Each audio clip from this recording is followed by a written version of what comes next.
everyone, my name's Katrina Walser from Oliphant Cat, and I am a knitting teacher and designer based in Sydney in Australia. Welcome to my monthly podcast on the needles. So this is a knitting podcast, funnily enough, and it is episode 24, which means that it's October of 2023.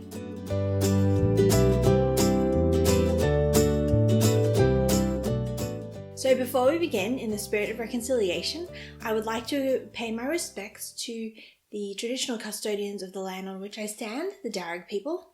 I pay my respects to their elders, past and present, and extend that respect to all Aboriginal and Torres Strait Islander people today. So, it is, did I say October? I possibly said August. I'm already confused. Anyway, it's October, so I've got a bunch of stuff to show you. I finally got my knitting mojo back, which is quite exciting, and it helps actually having smaller projects, but I will show you in a sec. So if you're new here, welcome. Like I said, I'm a knitting teacher and designer. I also tech edit quite a bit, which is really fun. And yeah, this is my little corner of the internet. If you are looking for me elsewhere, all of the links to the places you can find me are down below. So there are links to my Instagram and my Ravelry and my Ko-fi account and my newsletter. And so they are in the description box, and there will also be links to all of the things I talk about in terms of designs and patterns and yarn and just other random links if anything comes up. Thank you to all of you who have been supporting the channel, either by buying a pattern or by buying me a coffee. I really appreciate all the support, and you guys do keep me going. So thanks very much, especially for those of you who bought the trigonometric shawl, which I released a couple of weeks ago, but we will get to that in a sec. So I think we'll just get going. Like I said, I have a lot to talk about, so we may as well just start. And so the first section of my podcast is always on the needles, where I talk about all of my whips and FOs.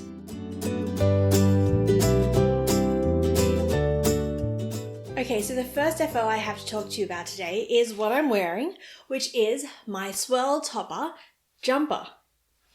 Ta-da, I finished it! Now, I need to talk to you about this first because between the weather and the lights, I do not know how long I'm going to last in this thing.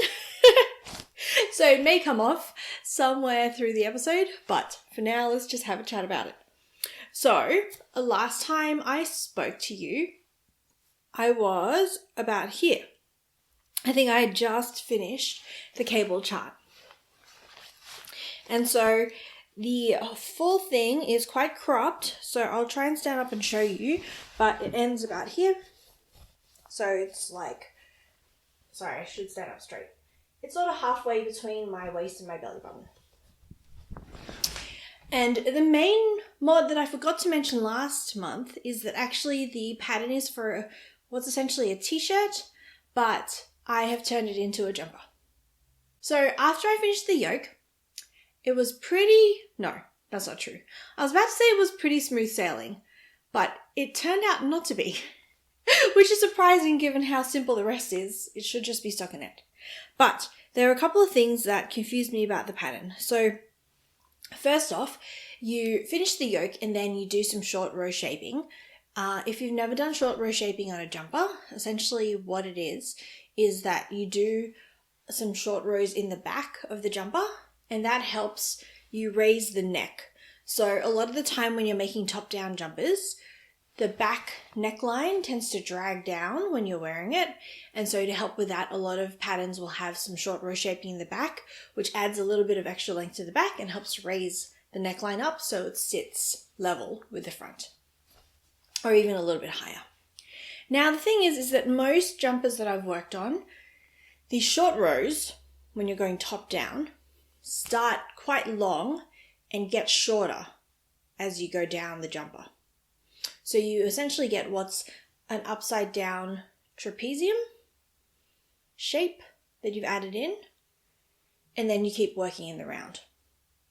But for this one, the short rows started short and got longer. So instead of an upside down trapezium, you ended up with a regular trapezium. And I've heard that's not the best sort of shaping to have. I will put a link down below to the resource, like the main resource that I've used in terms of how to think about short rope shaping when I've been designing stuff. And so I didn't really trust the pattern. I trusted the blog posts that I've read and used for like my own designs more. So I tried to change the short rows so that they started long and then got shorter. So I did that, and then I kept going with the pattern. And the weird thing about the pattern is that even after the short rows are done, you still have to do a couple more rounds. So there are a couple of rounds that she's written in that are there, it seems, mostly just to move the markers you had around and like remove them and stuff. And then there's another round where you do the actual sleeve separation, so you put the stitches for the underarms on hold.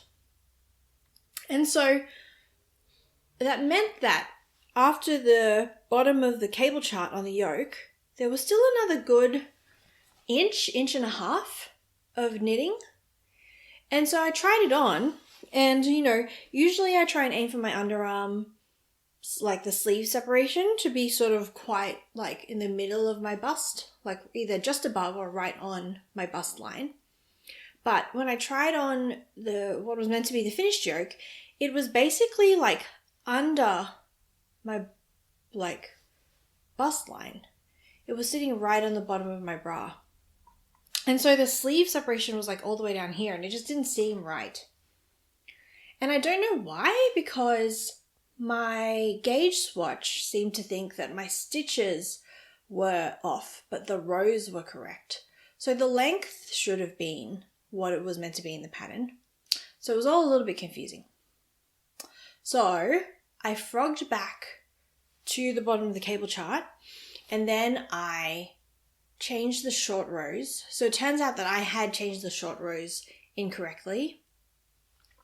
So I fixed that problem, which got rid of a couple of rows. I think that's where some of the extra length was. And then I just compressed a lot of the rows afterwards into just one round of sleeve separation. So essentially I just did like one more round after the short rows were done, and then it was right at the length that I wanted it to be. So that's what I did. And so the main stress after that is that I was really worried I was going to run out of yarn. So I started with about 6.5 balls of this yarn. Oh, and I forgot to mention, this is the DK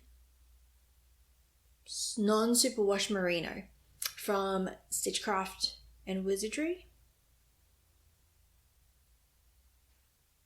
No, from Knitcraft and Knittery. And they are a company who don't operate anymore, unfortunately. But some of their yarn is still banging around on the internet. So you can still find it if you really want to find it. And so I had 6.5 balls plus my swatch. And by the time I finished with the yoke, I think I had used maybe 3.5 balls, almost 4. And so I was getting really freaked out because I still had both of the sleeves and the body left to go. And I know in my head that cables take more yarn than stockinette. But I was like, oh my goodness, there is no way that they're going to take that much more yarn because I'm going to run out of yarn. But I figured I would just keep going and see what happened. So I decided to do the sleeves first because I did know that I wanted the body to be quite cropped anyway. So I figured I'd just do the sleeves and see how I was going, and then just knit the body for as long as I could before the yarn ran out. So I knit the first sleeve, and then I tried it on, and it was too small. So it wasn't so small that I couldn't like get my arm in, but it was small enough that you could tell that the body felt like it was going to be oversized and the sleeve was just tight. Like it felt like there was negative ease in the sleeves. So I knew that was going to annoy me. But the good thing about it is that in the process of knitting one sleeve, I realized that I was going to probably have enough yarn. Because even though the yoke took 3.5 balls, The sleeve took like one, maybe like 3/4 of a ball. And so I was like, oh, okay, that works out well. Maybe I'll have enough. So I decided to knit the second sleeve, but make it a bit bigger. So essentially what I did is that I took all the stitches that were on hold for the sleeve, and then I also picked up extra stitches for the underarm. So normally for a sleeve, you'll pick up the underarm stitches that you cast on during the sleeve separation, plus you put the sleeve stitches that you put on hold back onto your needles. So when I went and did the underarm pickup, I also picked up a couple of extra stitches in each corner. So I think I picked up maybe 4 extra stitches compared to what the pattern suggested, and that worked much better. So then I went back to this sleeve and I frogged it.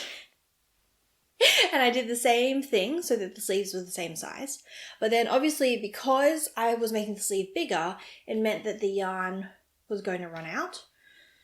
So I essentially unraveled my swatch because I knew that I only needed a little bit more. So I didn't want to cut into the ball of yarn that I had, or like the remaining balls of yarn that I had. I just wanted to keep those in one long piece so I could knit the body continuously. And the swatch looked like it was going to be just the right size to finish off the sleeve. So I did that, and it was just the right size, which was great. I think after I had finished my swatch, I had like 3 or 4 rows of swatch left. So I'm very glad that I made a nice big swatch for this jumper. So once the sleeves were done, I went ahead and did the body. And it was so nice, honestly, knitting the stockinette after I finished the yoke, because it was so fast. That's part of why I didn't mind re-knitting the sleeve again, because it was just like very gratifying. And I was enjoying myself just knitting round and round and round. And I know that it was a very short process because I knit the majority of the body sitting and watching Oppenheimer. And that's a 3-hour movie. And I finished it before the movie was over. So, I mean, to be fair, it is a very small body, but still. It was done in like 2.5 hours. So, it was nice having a little bit of instant gratification after working on the yoke. So, I did get to the bottom of the body during the movie, but I had not left enough yarn for the ribbing. So if you take a look at the ribbing down here, there's about 1.5 inches of ribbing sitting at the bottom. And because I was in the movie and I couldn't really see how much yarn I had left, I just tried to sort of guesstimate, and my estimate was really off. I think I got about 2 rounds of ribbing in, and then the yarn ran out. So after the movie was done, I went home and frogged back about 8 rounds. And then I re-knit those 8 rounds as ribbing. But I was a little bit silly because I knew I wanted 8 rounds of ribbing, but I forgot to think about the cast off. So if you want 8 rounds at the bottom of a piece, you need to frog back about 10 rounds worth of knitting, because bind-offs take like the equivalent of about 2 rounds, maybe 2 or 3 rounds of yarn. So I ended up only getting 7 rounds of ribbing in, plus I used the rest of my swatch to finish off the cast off. So I only realized that I was going to run out of yarn again when I was halfway through the bind off. I think I got to like half of the jumper being bound off and then realized that my yarn had just sort of run out. And I couldn't be bothered frogging back the whole round. So I just frogged back to the side seam, and then I bound off with my swatch yarn. So there is actually 1 extra round of ribbing in the back of this jumper, but no one's going to notice, and I don't care. And also, given that there are short rows anyway, the length of the back of the jumper is longer than the front anyway. So I just went for it. And it's done. And I had this much yarn left. Literally, that's all the yarn that I had left. And that's left over from the swatch that I frogged. So it worked out perfectly. It was just all meant to be. So yes, that is my swirl topper, and I'm really happy with it. Now, one thing that I forgot to mention with the yarn is that it is 8 ply, but I'm holding a double, so it's a very thick jumper. And Sydney's going through a heat wave right now. It's like the hottest October on record so far, possibly also the hottest September. But it's really weird because the weather keeps jumping up and down. So it was something like 35 degrees on Tuesday, which is like peak summer temperature in Sydney, and it's only the middle of spring. But then tomorrow it's meant to be something like 17. So the weather keeps going up and down, which means that I might still get some wear out of this, but it seems unlikely. Even on the coldest of the days that it's been recently, I think I'm just done with the like very, very thick winter knits. But it did mean that I got to block it very quickly. So I went and washed this and put it outside on the 35 degree day, and it was dry in like 3 hours or something, which is pretty impressive for what's essentially a 12 or 14 ply jumper.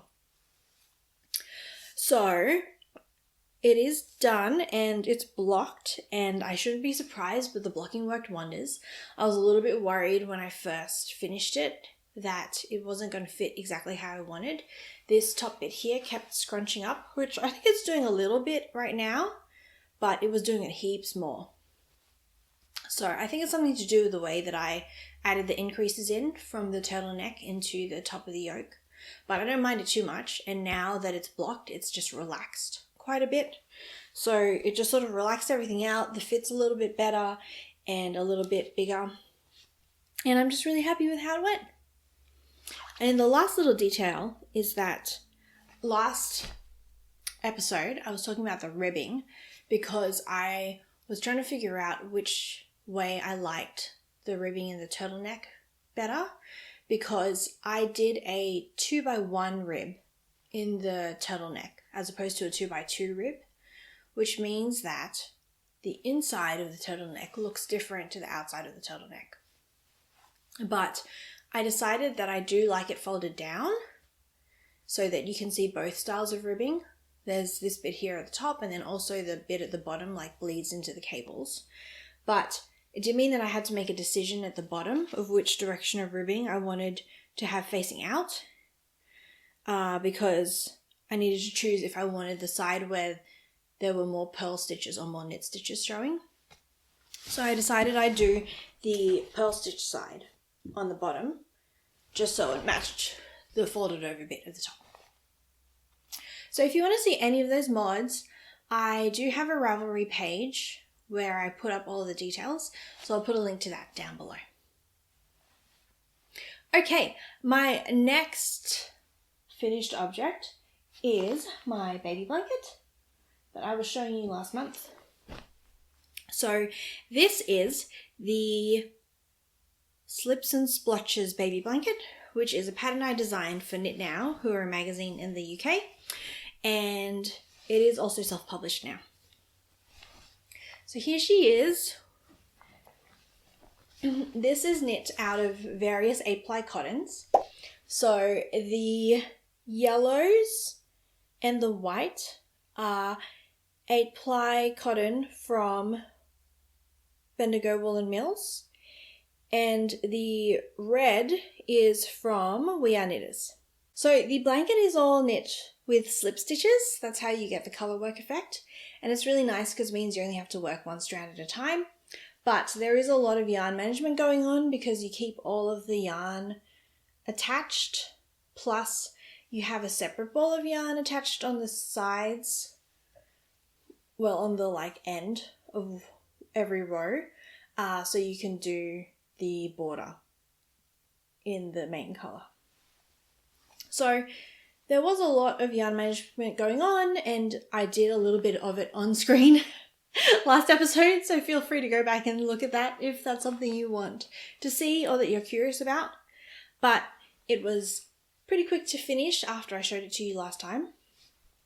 I did say I was going to just knit until the yarn ran out, but it was getting really big.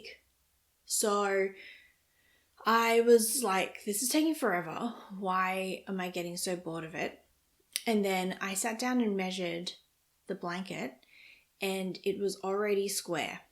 So it ended up being about 30 inches wide, and when I measured it, it was already 30 inches tall, and I still had the top border to do. So I had been wanting to just like finish the yarn off, but it was not playing nicely with me. So I decided to just bind off anyway. So last month I was guessing that the red would run out first. Turned out that it was the white that ended up running out first. And it didn't technically run out. It's just that that's what I had the least of at the end. But it did mean that I had some pretty substantial scraps left over, and I really did just want to use up the yarn. So I decided to make some matching baby booties. So these are a pattern of mine called Cutie Booties. It is available on Ravelry, and they're just these cute little baby booties. So I only had this much of the red left over. So it was really small amounts left. And it just worked out perfectly that between the yellow and the red, I had enough to make one pair of the smaller size. They are a tiny bit shorter than it says to make them in the pattern, just because I ran out of the red a bit earlier than the pattern called for. But that was okay. And then I made one pair in the larger size in the gold. So yeah, they're just these cute little baby booties, and I think it makes a nice set. Maybe that'll be my thumbnail for the video. But it's made a nice little gift set. And yeah, hopefully they enjoy it. And I like making clothes for kids in different sizes, because I feel like a lot of people are gifted baby things that fit for newborns, and then they just don't have anything nice and handmade for their baby as it grows. So I think this was the newborn size, and this is like the 3 to 6 month size. So hopefully she can get a bit of wear out of them for a bit longer. Okay, so the next finished object I have to show you is finally something for my own baby. So a little bit of backstory. I had been wanting to knit him a cardigan, and Fiberfest, which is a big yarn festival that happens here in New South Wales, was on maybe 2 weeks ago. And so I figured I would pick up a nice skein of yarn for him, preferably some sock yarn, so that it's something that I could put in the washing machine. So I had these little scraps, and I picked them out to be the contrast colours, or like potential contrast colours for the cardigan, because the cardigan pattern I had in mind has like contrast edging that you can do. So I was wandering around Fiberfest with these, looking for things that I could match with. And I told myself I was only going to get one skein of yarn, but of course I ended up getting one to match each of the contrast colours. So the skein that I got that I didn't end up using is from Skip Rope Yarn, and it matches this dark blue. I don't know if... Yeah, so there is a very, very dark blue in this skein. So if you look sort of down here. So I thought that matched nicely. And I don't actually remember what this blue is. Usually I have a little piece of paper that I put in the middle of the skein just to remind me, but I'm not too sure. Maybe I will figure it out later. But I will save these for another time. Probably make him a jumper or something when he's a bit older. But the yarn that I did end up going with is from Natural Yarn Co. And it's a Tweedy base. Isn't it cute? So the contrast colour is Araucania Itata. I never know if I'm pronouncing that correctly. But it's this lovely sort of blend of interesting sounding fibres that I always forget what the blend is. So I'll put it up here on the screen. And then the Natural Yarn Co. is sock yarn. I don't know the exact composition, but I can also put that up on the screen. It has a bunch of tweed in it. And it's so cute. It's like a baby grandpa jumper. And it worked out really nicely because this tone of sort of purpley blue is actually in here somewhere. I was wandering around matching colours with Ira, my friend, and she pointed out that it's almost exactly the same. So I'm not sure if you'll be able to see that, but there's a stripe right there of the colour that I'm talking about, and they just sort of matched really well. So I'm very happy with this jumper, or cardigan. So this is called Newborn Vertebrae. It is by Kelly Van Niekerk. I do not know if I'm pronouncing that correctly, but hopefully it's somewhere close. And it is a newborn size. It's a free pattern, so I'll put a link to it down below. But the sort of bump in the road with this is that we do know that our baby is going to be very small, and so I needed to make more of a preemie size than a newborn size. So this may still be a little bit big, but whatever, he can grow into it. So all I did is that I sized down a needle. So you're meant to knit it on a 3.5mm needle. At least that's the suggested needle size. But I'm also a tighter knitter anyway, and then I sized down too. So hopefully it's a little bit smaller than it was meant to be. I didn't bother doing a gauge swatch because I couldn't be bothered, and he'll grow into it at some point. But that's what I did. And then the ribbing I did in 2.25mm needles. And I think it worked out because this yarn is actually quite thin. Like, it feels a little thinner than regular sock yarn. So it worked out pretty well on the 275s. So I'm pretty happy because these two skeins, so the Natural Yarn Co skein and also the Skip Rope yarn, they're both from Aussie indie dyers, neither of which I've worked with before. So I always really like exploring new indie dyers from Australia, especially like local to me, because I'm pretty sure they're both from New South Wales. That's why they're at Fiberfest. So I was really glad to use this yarn, and I'm very excited to try this one somewhere down the track. All right, so that's all the FOs, and now we can get onto the whips. So the first whip that I have is a project that I've been thinking of for forever, and it lives in this basket. So a little while ago, I realized that I had just like so many scrappy yarn 4-ply balls. And when I say scrappy, I mean like really scrappy, like this much yarn. And so, I should put this back in here. Okay. So I decided I wanted to make a scrappy blanket, but I had never really decided on the pattern.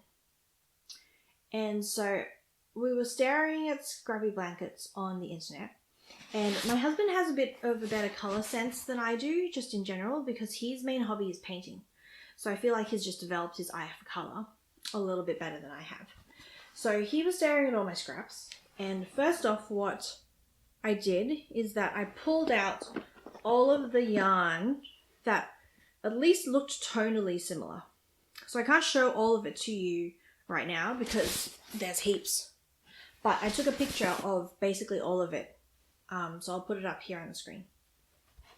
So I did have some other skeins that were very bright and a little bit more like pastel-y, or like sort of like bright light colours. And so I took them out just because I wanted everything to be at least sort of like tonally similar. But then the other thing that my husband pointed out when I was showing him other scrubby blankets is that the ones that looked the best were ones that had a solid colour that was sort of running through the whole thing just to tie everything together. One of the main sources of inspiration that I had was my friend Emma's Scrappy Granny Stripe blanket. So I'll pop a picture of that blanket up here on the screen as well from her Instagram. She's the New York Year on Instagram. She's a friend of mine that I made in New York, funnily enough. So, all the way back in January, this is how long I've been thinking about this blanket, I bought some 4-ply luxury from Bendigo Woolen Mills in this colour here. I don't remember what it is, but I think it might be like slate or something. Or stone. I'll put it up on the screen. So I bought 5 balls of this, which is a whole kilogram of wool. So I don't know if I'm going to need that much, but we'll see. And then I was talking to this about my friends, and they were all like, do not make a 4-ply throw blanket. You'll drive yourself nuts. Just hold it double. So I did that, and I'm very glad that I listened to them. So I was trying to figure out a pattern, and the main source of inspiration that I finally ended up pulling from is a towel that I have in my house. So here's my towel. It's a bath towel that we use. And I liked that it had the little squares of both the white and then the sort of coloured stripes. So I was trying to emulate this, and I think I've gotten surprisingly close. So here's the beginning of my Scrappy blanket. Ta-da! So if we compare, like, it looks pretty similar, I think. So I think I did a pretty good job of copying it. And it's been a fun project so far, actually, because it's been a while since I designed something completely new. So if you look very carefully, the stripes are not all the same. The first two down here are a lot closer together than the rest of them are. And that's because I just sort of cast on, and this is quite unlike me for designs. Usually I'm pretty careful about swatching and experimenting on small, like, sort of coaster-sized squares, just so I know what I'm doing before I cast on. But I really just felt like casting on. So I knew that if I held 4-ply double, it would end up being somewhere around an 8-ply yarn, somewhere between an 8 and 10-ply equivalent. And so I know what my gauge tends to be on an 8-ply yarn. So I think I estimated it would be like 21 or 20 stitches to 4 inches. So I just did my math based off of that. And I'm using a 4.5mm needle because normally I'd knit 8-ply yarn on a 4mm.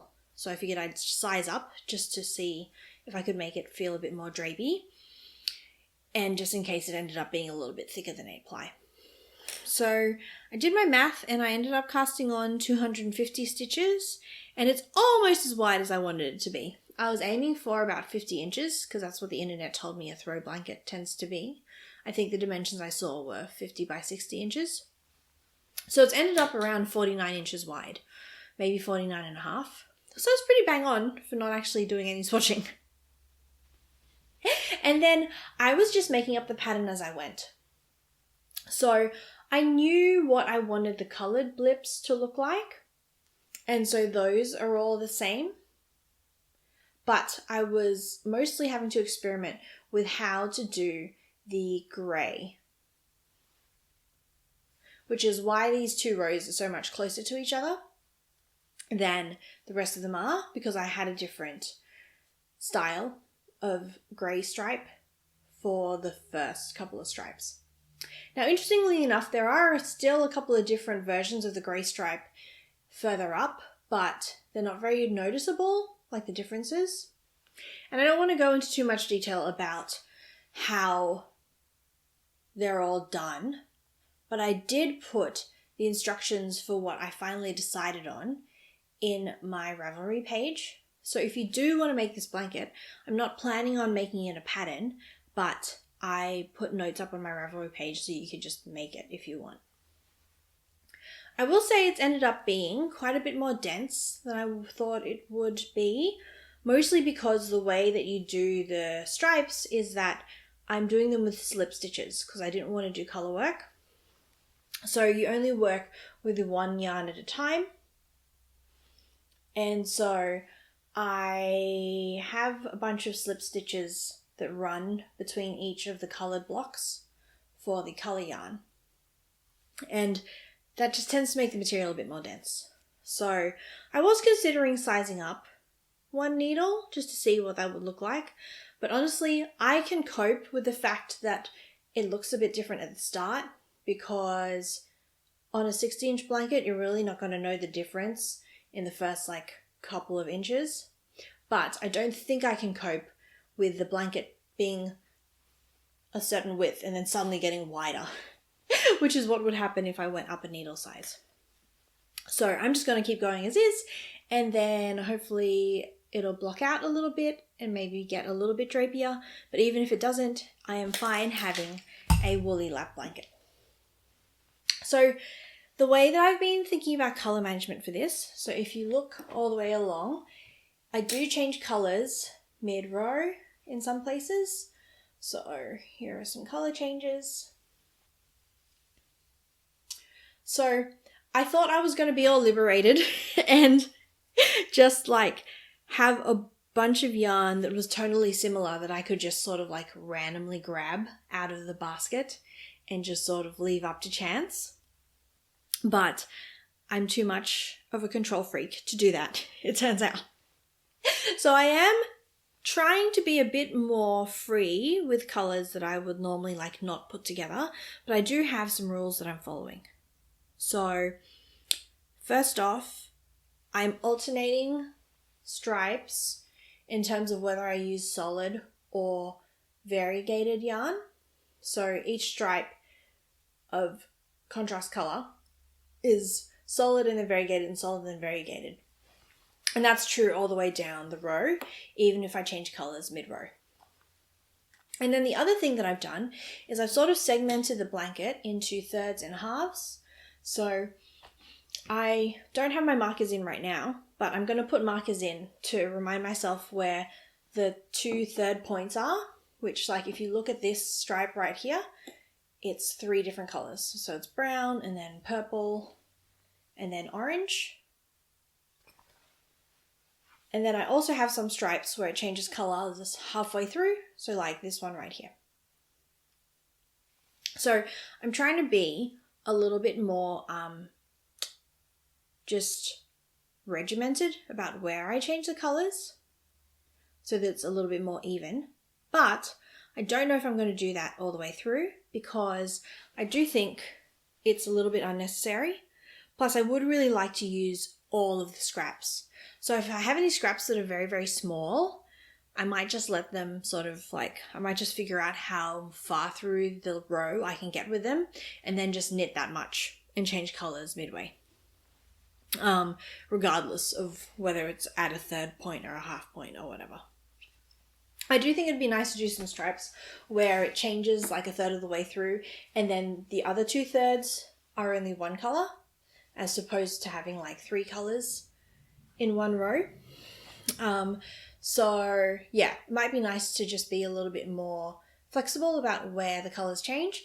But the one thing I definitely do want to make sure I avoid is having any sections where the colors change in subsequent stripes at exactly the same point, because I think that'll look funny. And yeah, so that's my Scrappy blanket. We'll see how far we get. I am mostly just using this as TV knitting, so the bucket of yarn lives under my coffee table. It's a nice sort of like decorative piece as it is at the moment. And I'm trying to do it so that I work on at least one block of either colour or grey at once. So like complete a whole sort of 3 or 4 row repeat. Because I don't want to get into like a great big tangled mess and just have the yarn like sitting in the bucket getting tangled with itself, especially on the rows where there's multiple color changes. So I am cutting the yarn, not the grey, but I am cutting the colored yarn at the end of every segment. And so if I complete a full stripe of color, it means that I can just cut the yarn and then just have the grey attached when it's sitting in the basket. And I think one stripe takes me maybe like 40 minutes. So it's not too much of a stretch to finish a whole stripe at a time. Now, in terms of ends, I am weaving them in as I go. It's not too much of a mess, but it's a bit of a mess. So like this one, for example, I haven't really trimmed too closely yet, but this is a good example of what I've actually been doing. So essentially, I'm just catching floats on the back. So it's some combination of both Weave and Steven and some techniques I picked up from Nitty Natty, both of who are knitting YouTubers. So I will put links to those videos down below too if you want to find out how to weave your ends in as you go. So I haven't needed to use a tapestry needle yet. I've just been weaving them in as I knit. And I think it should work out okay. So we'll see how we go. And so the last whip that I have is yet another baby blanket. And this one is finally for my own baby. So I told you at the end of last episode that I was planning on making a baby blanket out of this rainbow yarn, which is Abbey Road Freedom. And the reason that the label is off because I did actually try and cast this on already. So this is Abbey Road Freedom, and the contrast color I was going to use was, this is Flinders Cotton. These are both yarns from Spotlight. They're both 8-ply cottons. And I was going to make a building blocks baby blanket, which is a pattern of mine that's all mosaic knitting. And I thought there would be enough contrast, and there's not. I tried to start knitting it, and I cast on, and this blanket, you can actually knit a name into it. So I decided to experiment with doing the name first. So normally with this blanket, what you do is that you knit the whole blanket and then you add the name right at the end, because I designed it that way so that people could make the blanket before they knew what the name was, in case they had a friend who wasn't telling people or they hadn't decided on the name for their own kid yet, and then they could have the blanket almost ready to go before the baby was born and then knit the name in when they found out their name. But we have already chosen a name, and so I figured I'd do the name first, and then that way I could just knit the rest of the blanket and just keep going until the yarn ran out. And I was also most skeptical about, I was a little skeptical that the contrast was going to be enough, and I figured that the easiest place to tell, or the place that I care the most about it actually, like, being distinct enough, was in the name section. So I figured I'd do that first. So I got about 4 rows in, no, a bit more, maybe like 8 rows into the name, and you could not see it. I took a picture here for you, just to show you what it looked like, and it was just this big mess of grey. So once you hit this sort of like very bright bluey green section, it was fine, but the yarn ball started with this like brown and this cream colour, and next to the grey, in the balls they look like they would be okay, but once you actually start knitting with them, you cannot see the difference.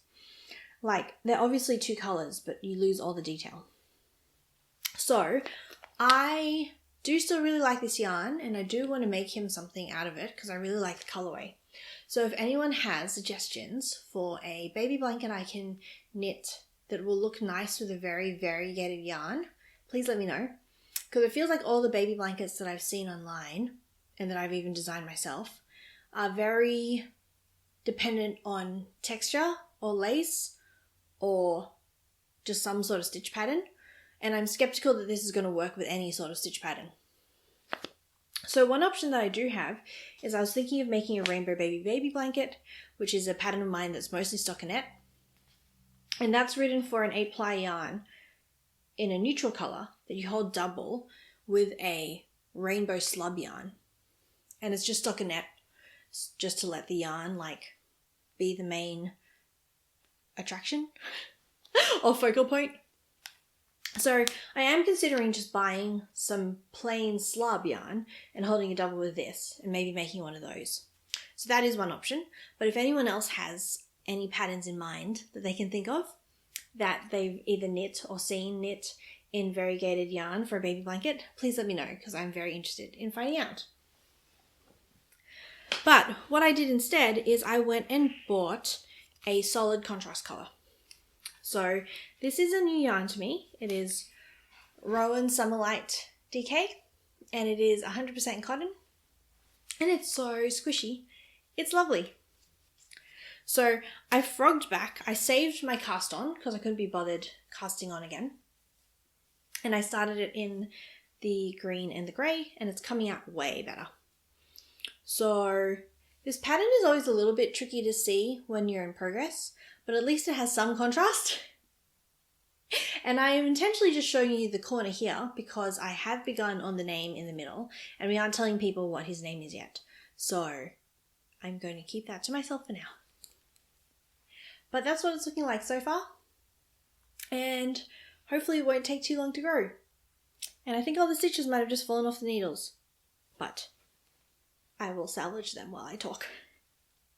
This is what I get for showing you something that is midway through a row. So yes, not too much progress on that yet. But the one thing I will tell you is that this pattern is written for 10-ply yarn, but I'm doing it in 8-ply. And so I added 16 stitches to the cast on, and I am knitting it on 1 needle size down. So I think in the pattern I tell you to use a 4mm needle, and I'm using 375. And I do know this is going to work because I did just finish an almost exact copy of this for one of my friends a couple of months ago. It was in like 2 podcast episodes ago. So the sizing of the needle and everything worked. So I think we should be good. Okay, that was a lot of whips and FOs. I'm glad I finally got my knitting mojo back. I feel like it's been missing in the last like 4 or 5 months. So I'm pretty excited to have a lot of things both on and off the needles. And yeah, I'm looking forward to keeping on chipping away on my blankets and possibly casting on something new. We'll see. Alright, so the next section of my podcast is always off the needles, which is where I talk about something that's just on my mind, sometimes knitting related and sometimes not. This time it's very definitely knitting related.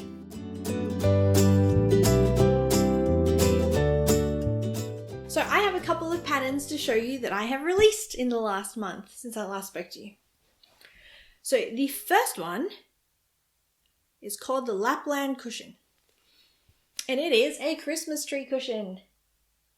So this is not the actual sample. The sample has not returned to me yet. So I knit this cushion for Knit Now, who I knit the Slips and Spotches blanket for. And they are a knitting magazine who are based in the UK. And this came out in issue 159, which is one of their Christmas issues for the year. And it was released, I think, early September. Maybe like mid-September, just after I last podcasted. So it's called the Lapland Cushion. It is mosaic knitting on the front in this like cute Christmas tree design, and then just plain garter stitch in the back. If you look closely here, in this version I have the garter stitch sort of going corner to corner, but for the final version of the pattern I just knit it just normal and straight. And it's a pretty fun quick knit.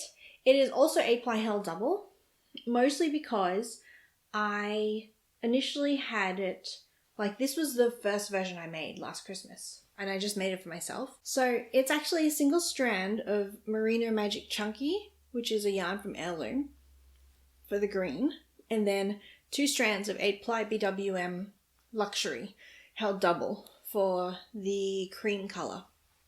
And they worked out to be almost exactly the same width, so that was quite nice. But for the final pattern, I decided to write it for 8-ply held double, just because I figured it would be more accessible for people to grab 8-ply yarn.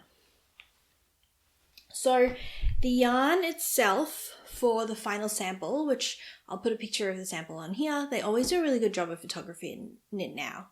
So it turned out looking really nice. So when you work with magazines, they choose they have the final say on the yarn. So this is called King Cole Prize DK. I think King Cole are just like a very commercial yarn you can get in England. And it's 100% polyester. So it's not exactly a yarn that I would have picked for myself, but you make do with what people hand you. And so it would work totally fine with like any 8-ply yarn held double. So if you'd rather get something that is more local to you or that you would have more fun knitting with, or just something out of your stash, you can definitely grab a couple of balls and make it for Christmas. So if you happen to be in England or in the UK somewhere, then you should be able to get a hold of the magazine pretty easily. Otherwise, you can buy digital copies online. Well, yes. Digital copies online, of course. And so I'll put links to those down below. I do really like the rest of the patterns that are in this issue of the magazine. So it's a good one to grab if you feel like starting on your Christmas knitting. And the other design I released is my trigonometric shawl. Here she is. So you have most likely seen this before if you've been around the podcast, but if you haven't been around the podcast, this is a single coloured brioche shawl that is a nice big triangle, but the thing that I like most about it is this sort of detail where the lines run in one direction going up one side and then in a different direction going up the other side. I will take this jumper off because it's getting quite hot, and I'll show you how I've been wearing the shawl, which literally I wore this shawl with this dress last night. So I have actually been wearing it quite a bit.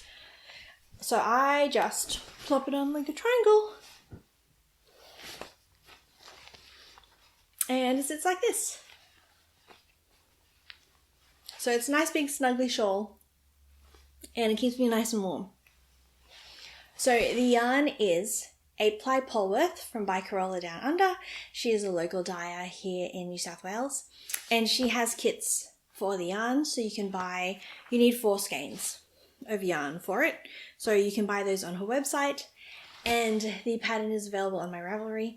I do have a discount code for you, so if you want to use it, it is Trig Release 10, I'm pretty sure. I'll pop it up here on the screen and also in the description box, so you can pop that into Ravelry if you would like to get a discount when you check out. Just because I am very grateful to all of you for hanging around and supporting me on the podcast, and it's one of the least things I can do just to help you out if you would like to grab the pattern, and that'll get you 10% off. So there are links and details to all of that down in the description bar. So it's a really good way of learning brioche if that's something that you've been interested in. And I do put links in the pattern to a bunch of the different videos that I found very helpful on YouTube. So there's a link to how to do single color brioche just in general, and then a couple of links that cover how you do the various increases and decreases that you need to do to get the shaping. So it's a really fun intro to brioche if that's something that you've been looking at exploring. Okay, so those are the 2 patterns that I released last month. It has been a busy month, huh? The last segment of my podcast is always up next, which is where I talk about what's happening in the next month or so. And this time I'm going to be talking about what's happening in the next couple of months, because it's going to be the last podcast I think I'm going to do for a while.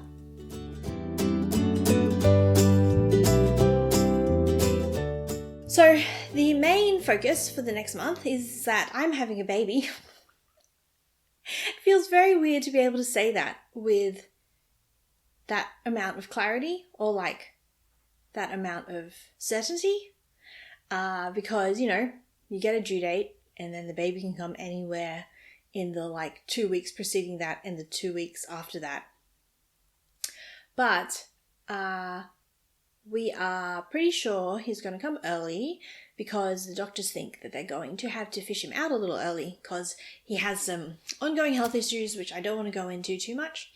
But it's probably going to come in the next 2 or 3 weeks, which is terrifying and exciting and terrifying. But yeah, that's what we're going to be doing for the next couple of months and years. But at least for the next couple of months, that's going to be the main focus. So I do not know when I'm going to get back onto podcasting. I, at the very least, think I'll take till the end of the year off. I may get out an everything that I knit in 2023 video. So if I do, I will at least then cover the things that I've done between now and the end of the year. But I can't make any promises. So because this is my business, I'm taking maternity leave. So I'm not planning on putting out any new podcasts. I'm not planning on putting out any new patterns. I'm not planning on putting out any new newsletters even for quite a while. I'm just going to take a break, focus on the baby and my family. And I will definitely keep knitting. I'm just not going to be broadcasting it. So if you do want to keep up with me, I think whenever I do get back online, it will most likely be on Instagram, just because posting pictures and little captions and quick stories is much less labor intensive and time intensive than posting videos and newsletters. So if you'd like to follow my Instagram, definitely go check it out. It's down below. I am at Oliphant Cat. And again, I don't know when I'm going to be back on there. I might actually be organized for once and post some older photos while I'm gone, because this isn't quite as relevant for you if you've been watching for a while, but I've actually been much better at keeping YouTube updated with what I've been working on than I have been on Instagram. I've been quite a bit more sporadic on Instagram over the last year or so, just because I'm not loving the platform as much as I used to. So it does mean that there's a bunch of projects that I've been talking to you about for the last year or so that I just never posted on Instagram. So I might take the opportunity before I go on maternity leave to just schedule a bunch of older content and pop that up on Instagram. So it may or may not still be a little bit active, but definitely whenever I do come back with new stuff, it'll probably be there on Instagram first. So make sure you give me a follow if that's something that you're interested in. I don't know exactly what I will be working on next, because both the blanket whips that I have are such new cast-ons. They're front of mind right now. So I don't know what I would do next. We'll see. I do have more babies, not my own, more babies from friends and stuff who are due in the next couple of months, so I'll probably make them some blankets too. And whenever the baby pops out and we have a bit of a better idea of how big he is, then I will probably make him more clothes. Maybe some stuff for the summer. A lot of people said I should knit vests, so I might try and do that, possibly out of the skip rope yarn. But yeah, that's basically it, I guess. So I will be back eventually. I don't know if I can make any promises about when, but I'm not planning on this being the last podcast I ever make. I just don't know when it'll be, but hopefully it won't be too long. Maybe 4 months or 5 months or 6 months, who knows? But hopefully at the latest I will see you in the middle of next year. But if you ever do want to reach out and just say hi, my Instagram DMs are open and you can always leave comments either on this video or older videos if they're things that you're watching. Or you can shoot me an email. I'll put my email address down below. And yeah, so it's not really a goodbye, it's just a ta-ta for now. Sorry, my daughter's been watching Winnie the Pooh. Yeah, and I have really been having fun doing this. I do look forward to getting my videos out every month. So I will be back at it at some point. But if you're new, sorry that you found me right at the end of this block of videos, but I do have a very long backlog. This is episode 24, and these things all run for somewhere between 40 minutes and an hour, so there's a lot of content for you. So if you want to make sure that you are up to date when I do come back and you know when I post new videos, then you can hit the subscribe button right here. Or you can binge through my previous episodes with this playlist right here. But until then, I've been Kat from Oliphant Cat, and I have loved chatting with you, and I will talk to you soon. Happy knitting!